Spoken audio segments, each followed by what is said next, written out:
Ağam yedim yıkmaçılığı, ağam. Hormatullah kan tağam. Öğrenmeşat. Ahmet ağa. Adına döneyim. Ahmet dam. Aa.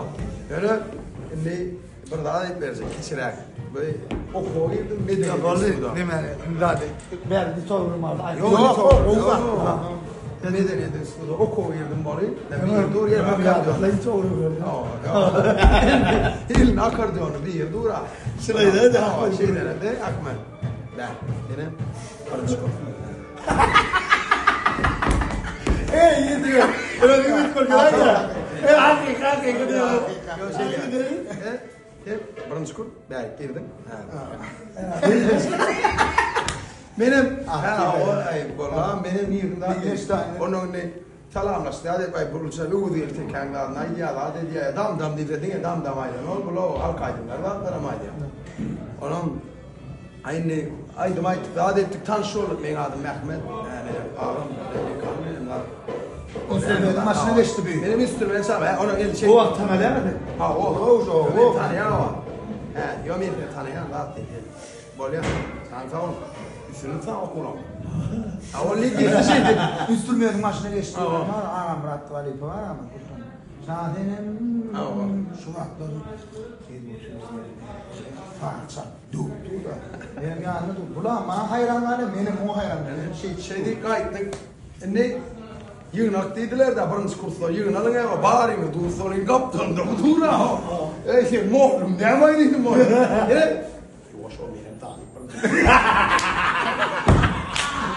Kurtda şu benim bana. Gaman koçuda oturup para yaş vakti. Katar arayan adam bir beştim o. Oo, bak şöyle. Aleyküm Hop. Ağam, tuğda o ağam. Tuğda gacım mı? Şunu tutsam. İyi. Arman. Salut. Her şey değil mi? 150 tane humorist aktör diyormuş.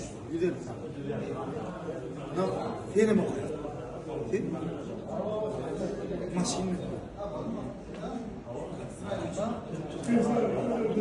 Şol diyecek koyaladım.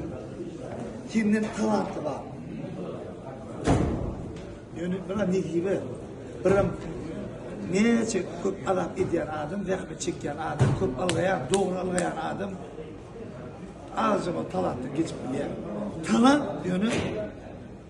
Üç kişi hareket yok orada, önlemende talant var, menmelik orada.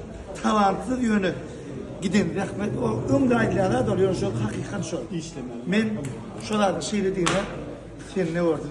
Sen şu an dakika zaten.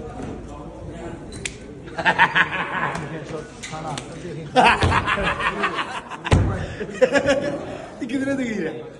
Sen talantın var da hareket edemediğin yönü katsiyerli. Her bir adını, her bir sözünü anlatmaya daha açık oladı.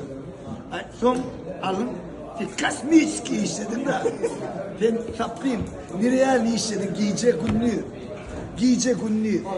Hemmetin saat 10'un son günlüğü diye algadın, görüyor musun? İnni, sen, Naşmel Kamerski Ali iş yapıyorum da, görüyor musun? Giyecek günlüğü toyda. Haçan cana diye, üstü cana diyenim toyda diye. Yönü angrını koyuveren aydımın şovar aydım sonra indiler. Toyda deyip angır derken, toyda cana çekti angırda var, Azerbaycan aydım diye ara. Azerbaycan nerede? Dam gidiyor yani. Son için çağırıyor. Dam. Hii, almak değil mi?